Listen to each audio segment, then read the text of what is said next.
자, 시작하겠습니다. 네. 땡땡땡 종이 쳤어요. 네. 자, MPEG 1부터 21까지가 이제 동영상 압축 기술에 관련된 내용인데요. 이건 여러분이 특징적인 것을 기억해 주면 되겠습니다. 이게 버전업이 되었다라고 생각해 주면 되세요. 네.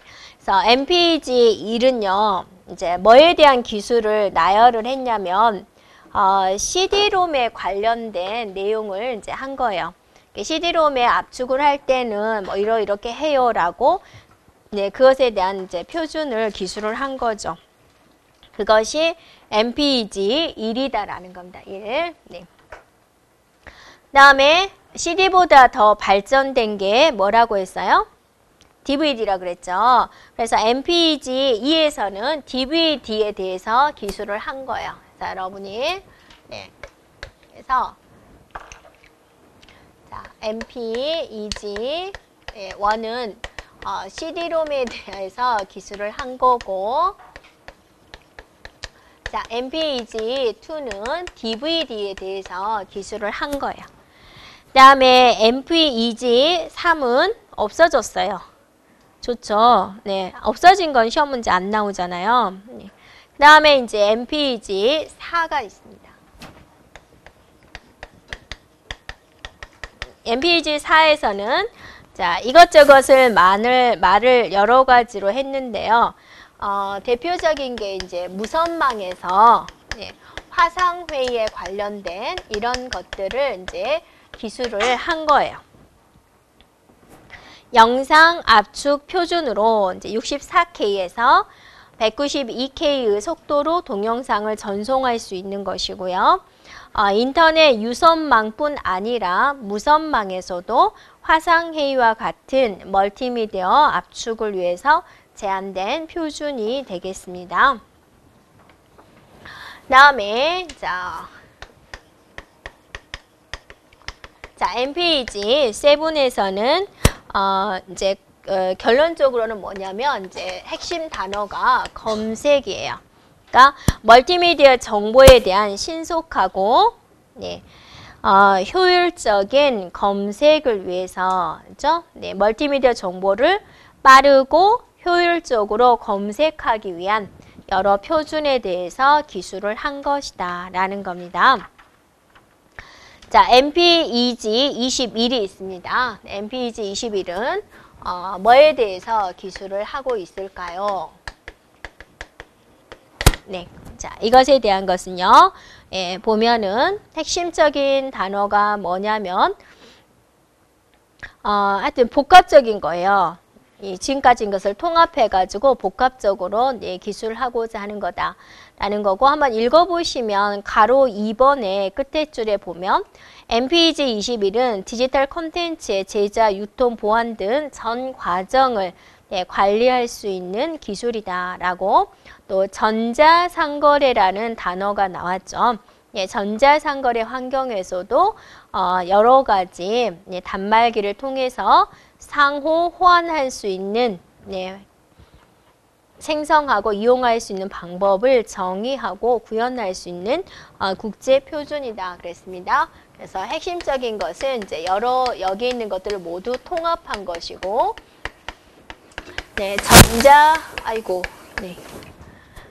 문제 없나요? 이거 찌질거리면 또 재촬영하러 갈 텐데. 자, 네, 됐죠? 네. 그래서, 용어 정리해서 핵심적인 단어를 한번 볼까요? MPEG 1은 CD-ROM 되었죠? 핵심적인 단어를 기억해주고, MPEG 2는 DVD, 디지털 TV, MPEG 4는 멀티미디어 통신 서비스, 무선 서비스, 화상회의, MPEG 7은 정보 검색에 관련된 거, MPEG 21은 이제 다양한 장치, 통합적인 거, 멀티미디어 콘텐츠 자원, 전자상거래, 그런 식으로 핵심적인 단어를 기억해 주면 되겠습니다.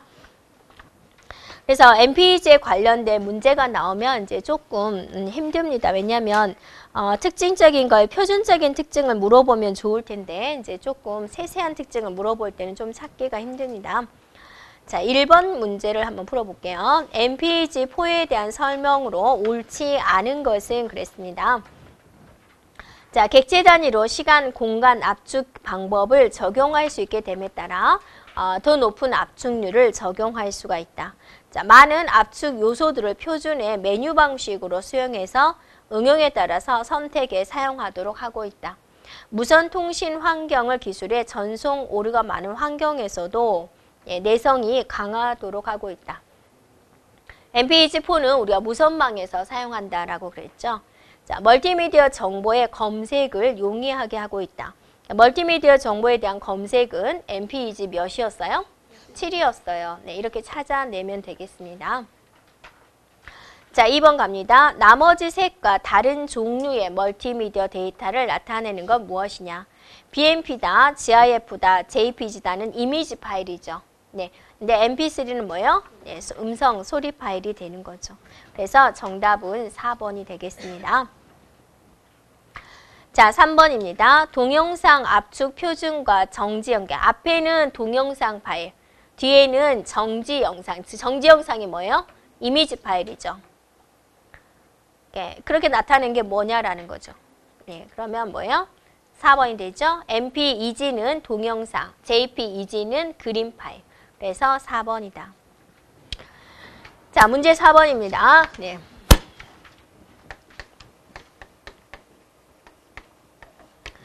네, 화소당 24비트 컬러를 사용하고 해상도가 352240이다 그랬어요.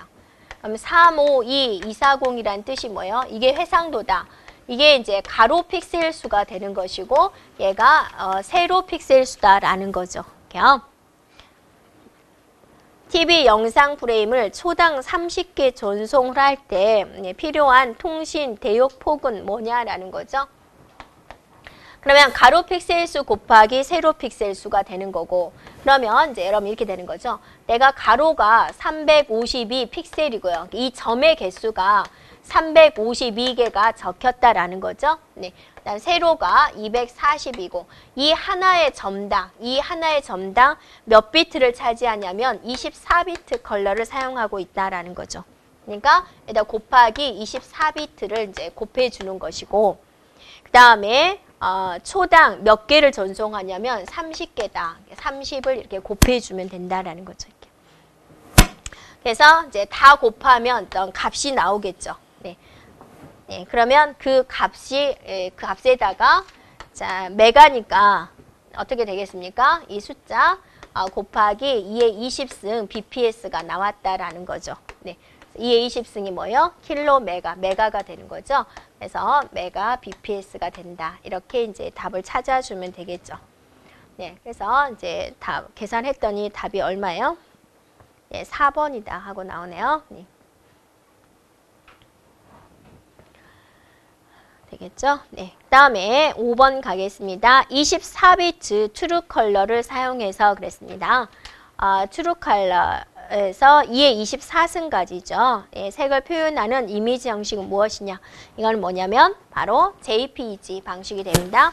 JPEG가 8비트짜리 3개 해서 24비트로 표현하는 방식이 됩니다. 네. 자, 그 다음에 챕터 4에 보면 이런 멀티미디어를 바탕으로 해서 어떤 기술이 발달이 되었나라는 겁니다. 그래서 먼저 보면은 전자상거래가 있다 그죠. 인터넷의 발달과 함께 전자상거래가 되죠. 인터넷을 통해서, 컴퓨터를 통해서, 네트워크를 통해서 물건을 사고 파는 모든 행위를 우리는 전자상거래다라고 합니다. 그래서 이제 처음에는 이 전자상거래가 기업과 소비자 간에 뿐만 아니라 기업과 기업 간에도 이루어질 수 있고 또 기업과 정부 간에도 이루어질 수가 있죠. 네. 그래서 요즘에는 이제 많이 경쟁을 하고 있죠. 광고를 어떻게 할 것이냐, 마케팅을 어떻게 할 것이냐, 고객 지원, 배송 지불과 같은 활동을 굉장히 하고 있습니다. 그래서 오프라인 매장보다는 이제 온라인 매장에서 굉장히 활발한 활동을 하고 있는 거고, 쇼핑몰도 이제 좀 차별화를 두기 위해서 이미지 위주의 상품 정보를 제공하는 것은 기본이고, 내 사진을 넣으면은 옷을 입었다 벗었다가 가능하게 보여줄 수가 있고 또 3차원 쇼핑몰도 제공하고 이런 차별화된 서비스를 하고 있다라는 겁니다. 그다음에 이제 인터넷 방송입니다. 누구나 다 인터넷 방송을 할 수가 있죠. 그래서 방송 시설도 그렇게 화려한 게 아니라 카메라하고 이제 녹음기, 이 마이크 그것만 있으면 누구든지 방송을 할 수가 있고 또 아프리칸 TV 같은 것을 할 수가 있고 또 인기가 있으면 이제 그게 또 금전적으로도 이제 이루어지는 거죠. 그래서 아프리카 TV가 있고 다음 TV 팟이 있고 유스트림이 있고 이런 것들이 다 무료로 서비스를 이용을 할 수 있다라는 거죠. 네. 그다음에 이제 사이버 공간입니다. 이런 기술도 발전을 했다라는 거죠. 네. 그래서 네. 아바타다라고 그러죠. 나의 분신이다라는 거죠. 그래서 현실에서 구현하지 못하는 것을 아바타를 통해서 구현함으로써 대리만족을 얻을 수가 있는 거죠. 그래서 아바타라는 뜻은 하늘에서 내려온 자라는 뜻의 의미로 시작을 했다라고 그래요. 자, 여러분이 아바타라는 영화가 처음 나왔을 때 굉장히 신선했을 거예요. 그래서 그 영화 보셨어요?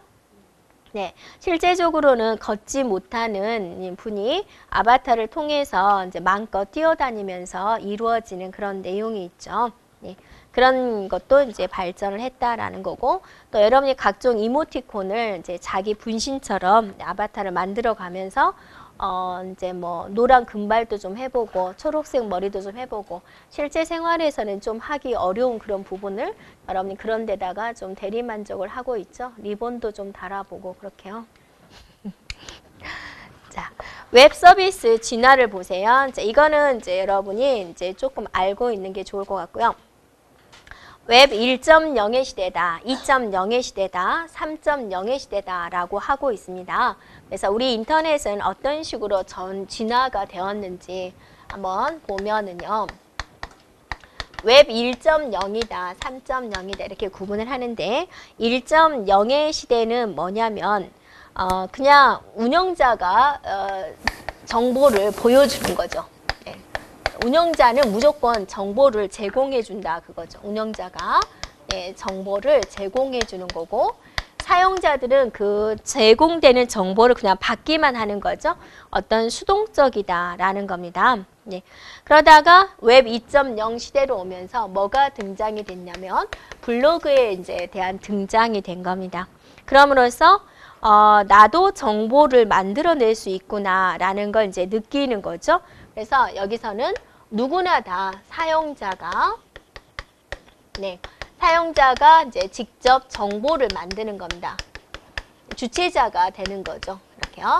이런 시대가 이제 우리는 웹 2.0의 시대다라고 이야기를 하고 있습니다.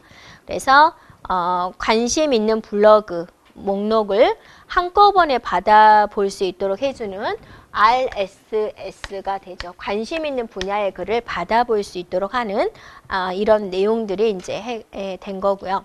왜 3.0의 시대다? 그러면 이제 얘는 개인화다라는 겁니다. 네. 그다음에 이제 집단 지성이다. 네. 집단이 이제 만들어서 이제 학문적으로 내가 이제 이것에 대한 글을 달면 또 이건 아니다라고 이제 해서 또 내용도 고쳐주고 하는 방식이 되죠. 그리고 핵심적이다라고 한다면은 이제 맞춤형 서비스다라는 겁니다. 그걸 이제 우리는 시멘틱 기술이다라고 하고 있습니다. 네, 개인별 맞춤형 기술이다라는 겁니다.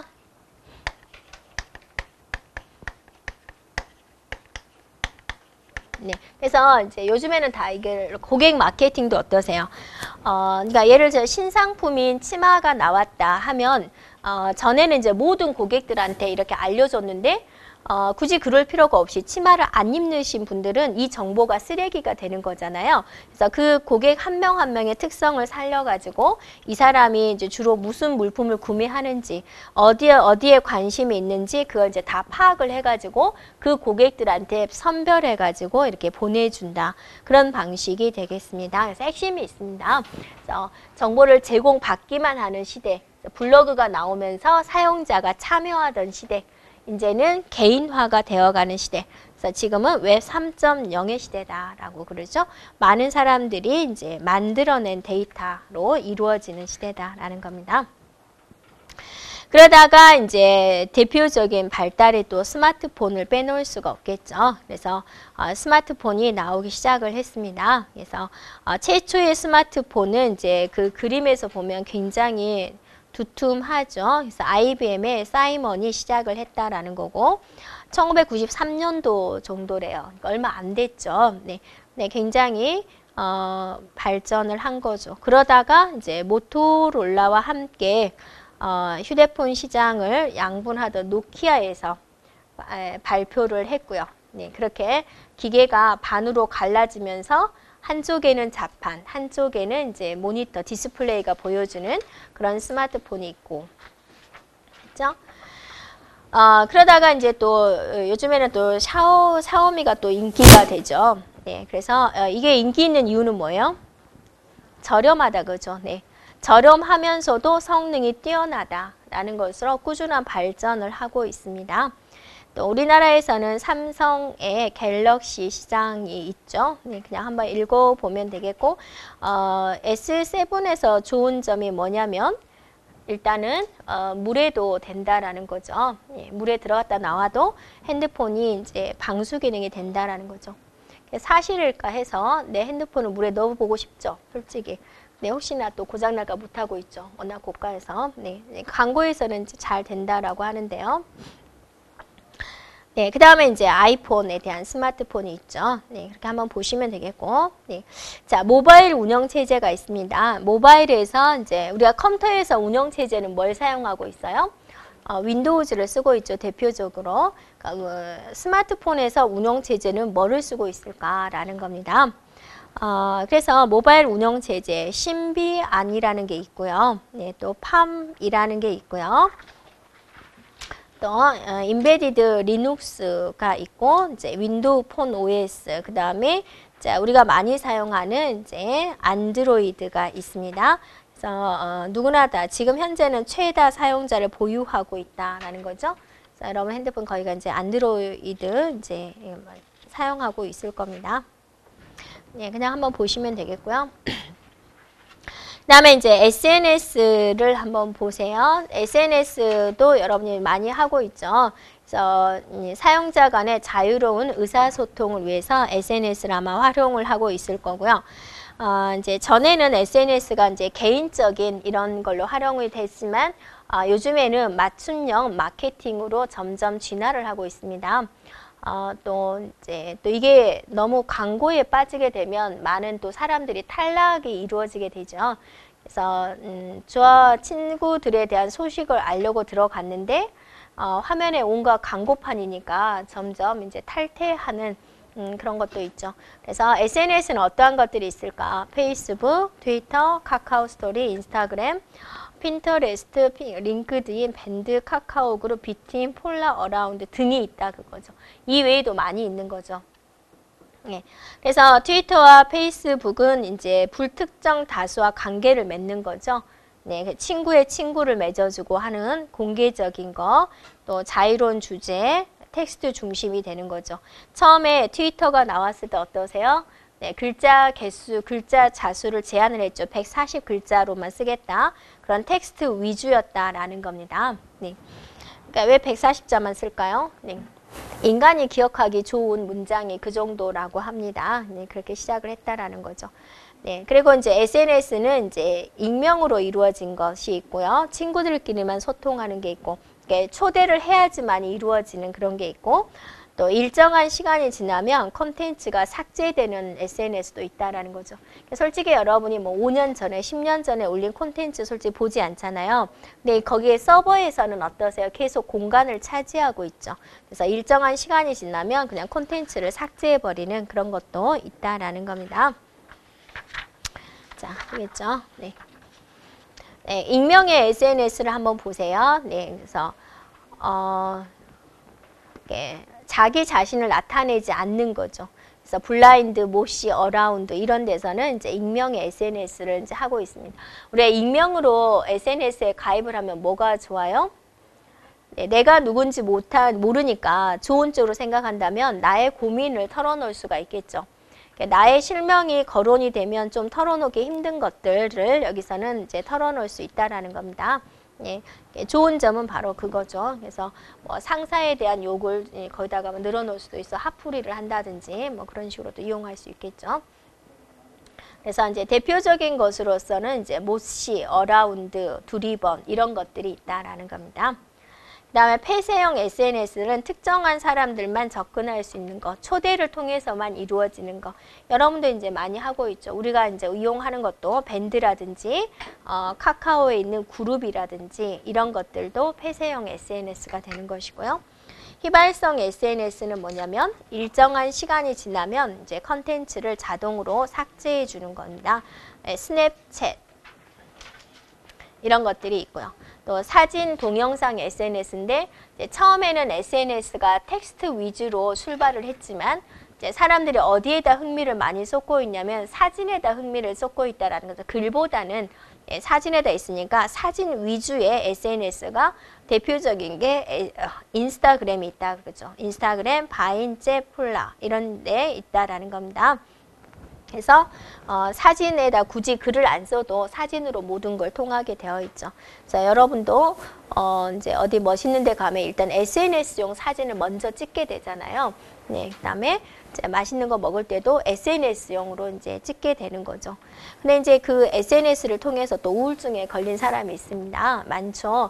나는 이렇게 우울하고 맨날 허구한 날 집구석인데 사람들은 맨날 멋있는 장면만 오르니까 나 외에 다른 사람들은 다 행복한 건 아닐까? 그런 느낌을 받는 거죠. 근데 그 사람들도 어떠세요? 어쩌다 한번 올리는 겁니다. 네. 네. 관심사 SNS는 이제 관심 있는 거, 뭐 쇼핑에 관심이 있다, 그럼 쇼핑에 가입을 하고 이런 것들이죠. 그래서 핀터레스트, 빙글, 스타일 쉐어, 펫북 이런 데가 이제 있다라는 건 그냥 편하게 한번 들어보시면 되겠고. 그 다음에 이제 스마트폰 증후군이라고 있습니다. 그래서 현대병이다라고 하죠. 디지털 치매가 있습니다. 그래서 디지털 치매는 뭐냐면 전에는 이제 전화번호를 머릿속에 넣어가지고 다 전화번호를 직접 눌러야 되는데 지금은 이제 이름으로 찾으니까 전화번호 외우는 게 귀찮기도 하고 관심이 없는 거죠. 그래서 디지털 기기 없이는 전화번호, 사람의 이름 등을 기억하지 못한다 그거죠. 친구 이름도 어떠세요? 첫 글자밖에 생각이 안 난다라는 거예요. 그게 이제 디지털 치매가 된다 그죠. 여러분도 혹시 그런가요? 그래서 이제 디지털 기기에 익숙한 10대에서 30대에서 주로 이제 발견이 된다라는 겁니다. 그래서 이게 더 심해지면은 이제 또 공황장애, 정서장애 이런 걸로 이제 발전이 될 수 있다라는 겁니다. 네. 자, 뭐든지 발전이 되면 이제 안 좋아질 수 있는 거고.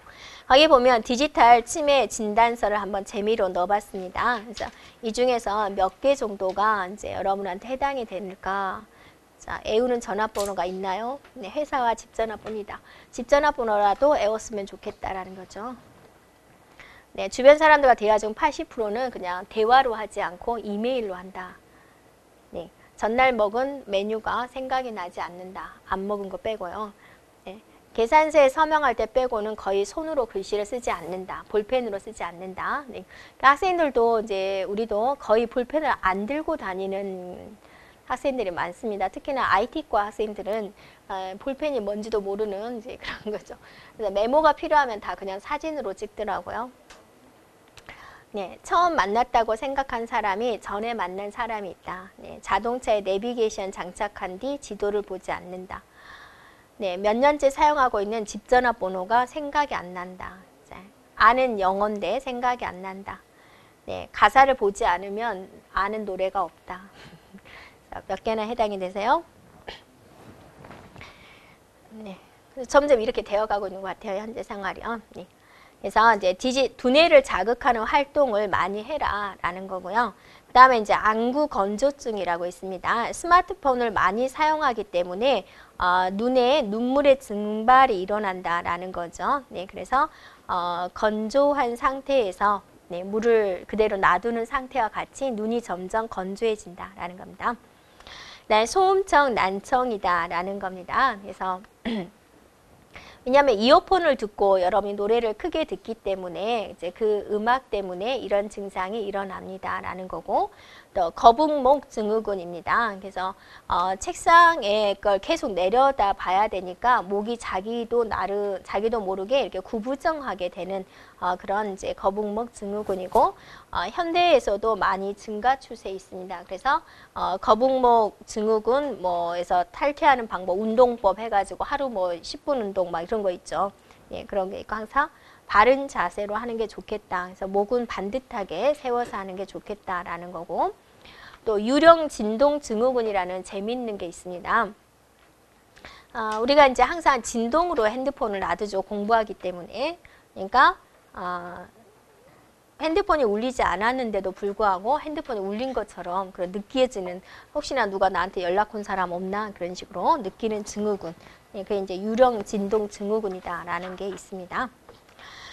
네, 그 다음에 이제 또 디지털 중독이 있습니다. 네, 스마트폰에 너무 중독이 된 경우죠. 그래서 우리 수업할 때도 이제 저는 이제 학교에서 수업할 때도 핸드폰은 절대로 책상에 놓지 마라라고 이야기를 하는데요. 수업하면서도 계속 핸드폰을 만지작거리거나 한 세 줄 읽고 또 핸드폰 쳐다보고 또 세 줄 보고 핸드폰 쳐다보고 하는 사람이 있고, 굉장히 이제 능숙한 사람은 이제 오른손으로는 볼펜으로 잡고 왼손은 카톡을 하고, 대단히 뛰어난 사람이죠. 멀티미디어적인 그런 사람들이 있다 그죠. 그래서 그런 것들이 모두 디지털 중독의 증상이 된다라는 겁니다. 네, 그래서 이제 공부할 때라든지 어디 있을 때 핸드폰은 잠시 눈에서 치우는 게 좋을 것 같습니다. 그래서 집중도도 높일 수가 있겠죠. 해봤자 우리가 수업할 때 해봤자 50분이잖아요. 50분 동안 여러분이 대꾸를 안 한다고 해서 이 지구상에서 내가 연락을 안 한다고 해서 이 지구는 어때요? 잘 돌아갑니다. 네. 자, 이제 최신 컴퓨터 기술로 들어가겠습니다. 여기 이제 조금 기억을 해주면 되겠고요. 네, 유비쿼터스가 있습니다. 유비쿼터스다라는 것은 언제 어디서나 네트워크가 되는 그런 현상을 유비쿼터스다라고 하고, 지금 현재 굉장히 많은 연구가 이루어져야 되고 또 우리 IT 발전을 굉장히 할 수 있는 그런 부분이 되겠습니다. 그래서 언제나 존재하지만 보이지 않는 컴퓨터다. 사용자가 의식하지 않고 자연스럽게 사용하는 조용한 컴퓨터다. 이게 이제 유비쿼터스에 대한 정의가 됩니다. 그러니까 여러분이 이런 거죠. 여러분이 숨을 쉬는데 여기에 공기가 있나 숨을 쉬어야지 그러지 않죠. 그냥 당연히 숨을 쉬는 것이고 당연히 산소라는 게 있는 것이듯이 여기에 네트워크가 되나? 여기 인터넷 되나요? 와이파이 되나요? 그런 거 묻지 않고 그냥 당연히 되는 거, 그걸 이제 유비쿼터스라고 한다는 거죠. 그래서 모든 제어를 거기서 더 발전을 해가지고 모든 제어를 스마트폰으로 다 할 수 있다라는 겁니다. 네, 그래서 사물 인터넷 그쪽으로도 더 연구가 되어야 되는 거죠. 그래서 스마트폰으로 우리 집 난방이라든지 에어컨을 조절할 수가 있고, 또 스마트폰으로 우리 이제 밥솥을 해가지고 취사를 누르도록 그렇게 조정할 수가 있고, 그런 것들이 이제 유비쿼터스 기술에 이제 더 안쪽으로 들어가는 부분이 되겠습니다. 그래서 유비쿼터스 하면 여러분은 언제나 어디서나 네트워크가 되는 현상, 자연스러운 현상, 그런 것들을 이제 유비쿼터스라고 한다라는 거죠. 자, 유비쿼터스를 이용하는 현상입니다. 유비쿼터스 헬스케어입니다. 그래서 칩과 센서를 설치해 가지고 어디서든지 의료 정보 서비스를 이제 받을 수 있는 상태. 건강에 이상이 생기면 바로 119에 자동으로 연결되는 상태를 말을 하는 거고요. 또 스마트 타이어가 있습니다. 자동차 타이어에 센서를 부착시켜 가지고 시동을 걸면 이제 펑크 나기 전에 타이어의 상태를 알려주는 거죠. 네. 네, 타이어 때문에 또 사고가 많이 나는 경우가 있죠. 네. 그 다음에 디지털 홈 프로젝트입니다. 네, 이것도 이제 많이 연구가 되어 있는 거죠. 그래서 홈 네트워킹으로 이제 발전을 하는 거죠. IT 기술하고. 그래서 실시간으로 무인 감시 기능이 있어서 집에 침입자가 생기면 바로 핸드폰으로 알려주는 거죠. 이런 것들이 어떠세요? 전체 다 네트워크가 되어야지 가능한 거죠. 또 지능형 로봇이 있죠. 유비쿼터스 로봇. 그래서 가사 일을 하고 주변 상황을 인지하고 능동적으로 이제 하는 인공지능 로봇이다. 그다음에 유비쿼터스 캠퍼스입니다. 지능화된 캠퍼스로 발전을 하고 있죠. 그래서 스마트폰을 이용해서 이제 학생 수가 이제 한 반에 한 100명이 된다. 그 100명을 출석 체크한다는 것도 일이고 또 대리 대답하는 것도 일입니다. 예. 그래서 나는 학생 외에 또 뭐 있어야 되잖아요. 그래서 서로 머리싸움을 하는 건데 스마트폰으로 출석 체크를 하는 거죠. 또 단점은 있죠. 그날 이제 스마트폰이 고장난 학생은 어떻게 할 것이냐. 네, 또 갑자기 그 스마트폰에 네트워크가 안 될 경우는 어떻게 할 것이냐. 그런 문제점은 있죠. 하여튼 이런 식으로 발전이 되어 가고 있다라는 거고. 자, 유비쿼터스의 기술 중에서 RFID가 있습니다. 예. 자, 유비쿼터스 정의 여러분이 알고 있어야지 되고요. 자, 거기서 또 RFID라는 게 있습니다. 자, 이것도 중요한 부분이 되겠습니다. 자, RFID는 일단은 정보를 인식하는 기술인데요. 자, 핵심은 무선이다라는 거죠. 네, 비접촉식이라는 거죠. 네, 자, 바코드하고 구분해 주면 되세요. 바코드는 어떠세요? 그거를 여러분이 이제 모든 상품에는 바코드가 달렸죠. 그래서 이 굵기에 따라서 0이다, 1이다를 가지고 물품에 대한 정보를 표현하는 게 바코드가 되는데 이거는 어떠세요? 이거를 스캐너로 이렇게 찍게 되는 거잖아요. 네. 그런데 이제 RFID는 이제 잘 읽어보시면 자, 무선 주파수를 이용을 한다라는 거죠. 이렇게요. 네. 네, 먼 거리에서도 태그를 읽을 수 있다라는 겁니다. 네. 네, 그래서 이제 어디서는 이제 실행이 되고 있는데요. 이제 아마존 쇼핑몰인가 거기서는요. 이게 쇼핑카에다가 이제 우리가 물건을 담아가지고 계산대에다 물건을 다 푸잖아요. 푸 다음에 이제 바코드 다 찍고 또 물건을 다 집어넣어서 오는데 RFID가 이제 실행이 되고 이게 스마트폰 앱과 연결이 된다면 쇼핑카드에서 물건을 꺼내지 않고 그대로 그냥 쓱 나오면 바로 결제가 되는 그런 방식이다라는 겁니다. 그렇게 이용할 수가 있고 또 이제 멸종돼 가는 동물들에다가 RFID 칩을 하나 꽂아 놓으면 이 동물의 노선을 알 수가 있죠. 어디 가서 살아있나 지금. 네, 그런 것들을 이제 발전할 수가 있다라는 겁니다. 네. 자, 동그라미 3번을 보세요. 자, RFID는 다시 또 종류가 있습니다. 수동형과 이제 반수동형, 능동형 이렇게 세 가지로 구분을 하고 있어요. 종류를요. 네. 자, 수동형이다라는 것은 뭐냐면 이제 판독기 안에 있는 동력만으로 정보를 통신하는 것. 그다음에 반수동형은 내부에 건전지가 내장되어 있다는 거. 그걸로 하는 거고. 자, 능동형은 뭐냐면 칩에 정보를 읽고 그 정보를 통신하는데 모두 태그의 동력을 자체적인 동력을 이용하는 것. 이렇게 구분을 하고 있습니다. 네, 구분해 주면 되겠습니다. 네, 그 다음에 이제 작동 원리를 한번 보세요. 네. 자, 상품에 부착된 RFID가 있으면은 무선 주파수가 읽어내 가지고 그 입력된 정보를 가지고 전송하는 방식이다. 그래가지고 컴퓨터에 전달을 한다라는 거죠. 이런 식으로 이용되고 활용되는 분야를 한번 보면 선수들의 기록을 잴 때, 또 여권이나 신분증에서 개인정보를 인식을 할 때, 또 하이패스에서 통행료 징수를 할 때, 또 교통카드 징수할 때, 동물의 피부에 이식해가지고 관리를 할 때, 또 회원들의 가방, 옷 등에 태그를 부착을 해가지고 출입 통제에 사용이 될 때 이런 데서 RFID가 많이 사용이 되고 있다라는 겁니다. 그래서 출제되는 형태는 RFID에 대한 설명 중 틀린 것은 해가지고 출제가 되고 있고요. 네, 그 다음에 이제 블루투스를 보세요. 네, 그 다음에는 또 블루투스에 대한 기술. 자, 블루투스는 이제 블로탄이라는 이름에서 유래를 했다라고 가죠. 예, 블로탄, 푸른이라는 뜻에서 이제 유래를 했다라는 거고요. 무선 통신이 되는 거죠. 네. 그래서 저렴한 비용으로 전 세계적으로 이용할 수 있는 무선 주파수 블루투스가 있고 가까운 거리에서 이제 이용이 되고 있는 방식이죠. 그래서 핸드폰과 이제 이어폰과 블루투스 선이 없어지는 거죠. 네. 마우스도 블루투스 마우스가 있어서 이제 이렇게 이용을 하는 방식이 되죠. 네, 또 지그비라고 있습니다. 지그비는 이제 근거리 무선 통신 기술입니다. 네, 근데 이제 블루투스나 와이파이보다는 이제 우수하지만 가격이 더 비싸다라는 특징이 있고요. 거기 보면 이제 표에서 지그비가 있고 블루투스가 있고 와이파이가 있고 NFC가 있습니다. 그래서 전송할 수 있는 최대 거리를 한번 보세요. 예.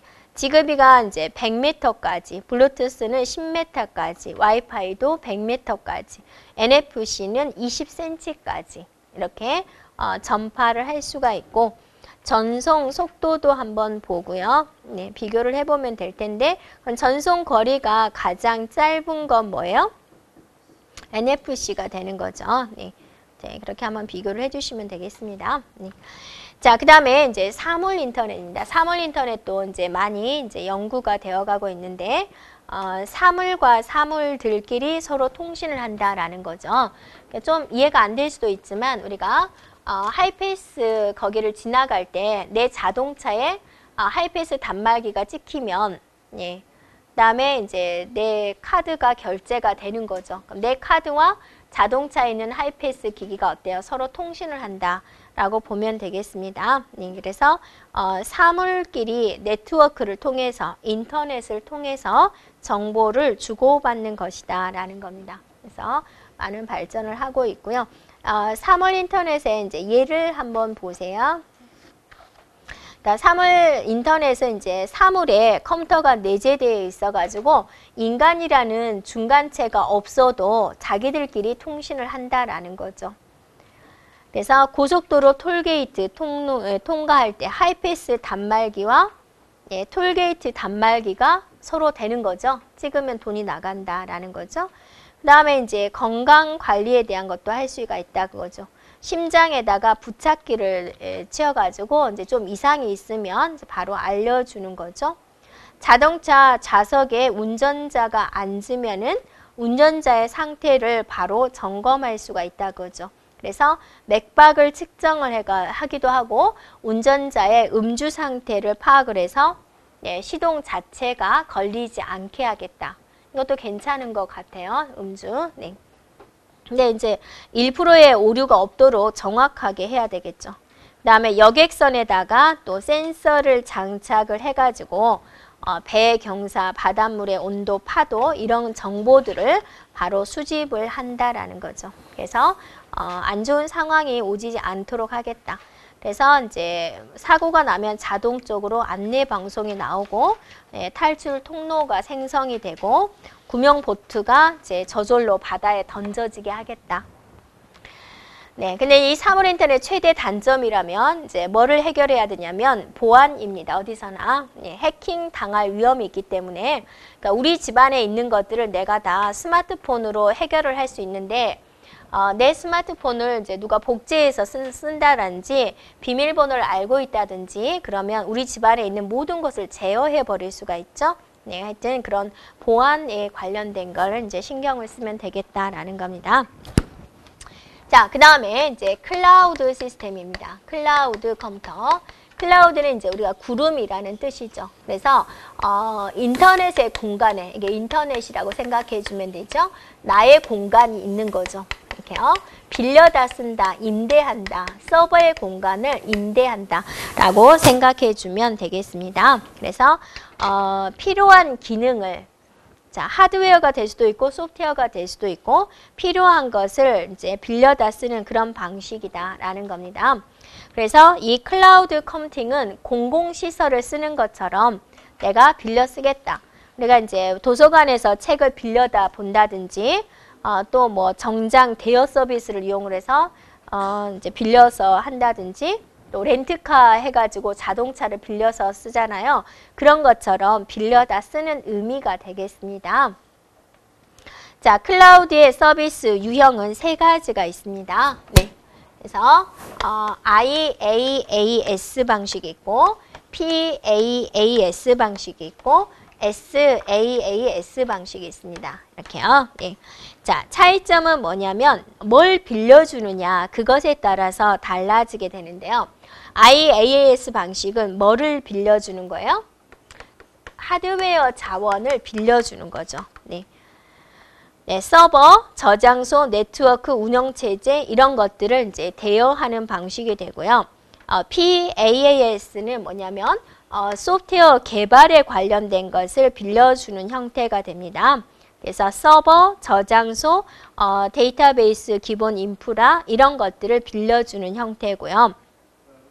SaaS는 뭐냐면 사용자가 원하는 것, 네, 사용자가 원하는 것을 빌려주는 형태가 되겠습니다. 소프트웨어를 사용자가 원하는 소프트웨어를 임대를 하는 그런 방식이 되겠습니다. 네, 그래서 이 클라우딩 시스템의 좋은 점이다라고 한다면 일단 어디다 보관을 시켜주는 거예요?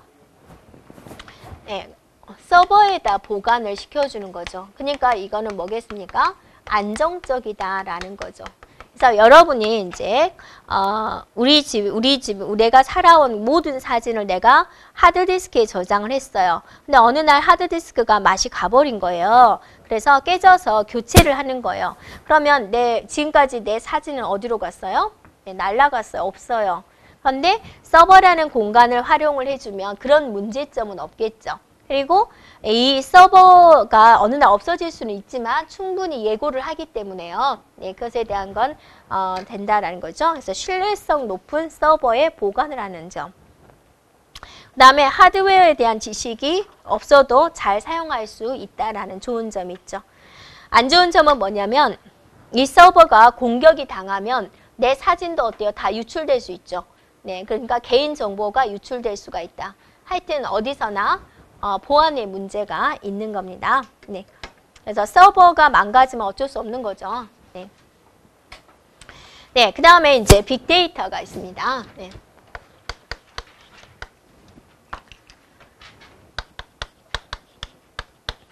자, 빅데이터는 빅이 뭐죠? 크다라는 거죠. 네, 많은 양의 데이터가 있다라는 거죠.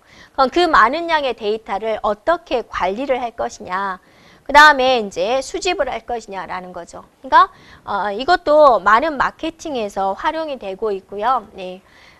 지금 이제 선거철인데 만약에 A라는 후보에 대해서 검색어를 치면 그 A라는 후보에 관련된 검색어가 나오죠. 그럼 사람들이 어떤 것에 대해서 많이 언급을 하는지 빅데이터 프로그램을 이용을 하면 다 뜨게 됩니다. 그래서 자신에 대한 부정적인 이미지, 또 긍정적인 이미지를 다 파악할 수가 있다라는 거죠. 네, 그런 게 빅데이터가 되겠습니다. 네, 그래서 빅데이터는 이제 우리가 3V로 요약을 하기도 해요. 그래서 규모입니다. 일단 빅데이터는 대용량입니다. 그 다음에 이제 다양성이다라는 거죠. 네. 그래서 이 좋은 점은 뭐냐면 SNS에서 오가는 내용까지도 다 파악이 된다라는 거예요. 그러니까 여러분이 일단 우리가 뉴스라든지 그런 때는 정상적인 언어로 기술이 되죠. 그거는 파악하는 것은 옛날부터 했죠. 그냥 인터넷에서 검색어만 치면 걔가 나오거든요. 근데 여러분이 SNS에다 글을 올릴 때는 정상적인 언어로 사용하지 않죠. 뭐 외계어도 많이 쓰죠. 네, 그런 것까지 모두 파악을 한다라는 겁니다. 이 빅데이터는요. 네, 그래서 지금은 이제 많은 것들이 뉴스에서보다는 SNS에서 아마 뉴스를 더 접하는 게 더 사실적인 뉴스가 돼버릴 수도 있었죠. 네, 그래서 그런 다양성. 그 다음에 이제 속도입니다. 굉장히 빠르게 정보를 뽑아내고 있습니다. 그래서 빅데이터의 특징을 이제 3V로 이렇게 요약을 하기도 합니다. 이렇게요. 네, 그리고 이제 참고적으로 이제 빅데이터를 활용한 이제 사례가 있습니다. 그래서 어디서나 선거 때, 미국 대통령 선거 때 오바마 대통령이 많이 이용을 했고, 또 사우스 웨스트 항공에서 고객 맞춤형 광고, 그렇죠? 네, 또 아마존의 예측 배송. 아마존의 예측 배송이다라는 것은 뭐냐면 고객이 그 사이트에 들어와서 만약에 이제 여기가 종로구죠. 종로구에 있는 사람들이 어떤 물품에 대해서 클릭을 해봤어요. 클릭을 한다라는 것은 관심이 있다라는 거죠. 그래서 그 클릭하는 물건을 그 지점에 그냥 배송을 미리 해놓는 거예요. 그래서 실제적으로 그 고객이 주문을 할 때 그냥 몇 시간 만에 그냥 배송을 할 수 있다라는 거죠. 그러면 그 고객이 더 만족을 하겠죠. 그런 서비스. 또 서울시의 심야버스를 할 때 노선을 어디를 잡아야 될까라고 이제 고민을 하겠죠. 그럴 때 이제 빅데이터 분석을 한 거예요. 그래서 서울시 심야버스가 빅데이터 사업의 우수 사례로 손꼽혔습니다. 그래서 또 이제 KT 통화량 통계 데이터, 또 서울시에서 보유한 교통 데이터 이런 것들을 모두 분석해가지고 홍익대, 동대문, 신림역, 강남, 종로로 유동인구가 많다는 걸 자기들이 파악을 한 거예요. 네. 그리고 또 심야 택시가 어디서 승하차가 많이 일어나는지 그것도 모두 파악을 한 거예요. 그래가지고 이제 노선을 이렇게 짠 거죠. 그러니까 여러분이 어떠세요? 우리가 굉장히 이제 편리하게 사용할 수 있는 거죠.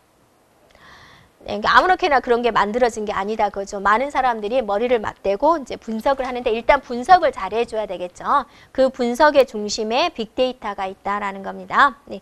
가장 문제점은 또 개인정보 침해죠. 내가 어디서 승하차를 했는지 다 알고 있다라는 소리겠죠. 네.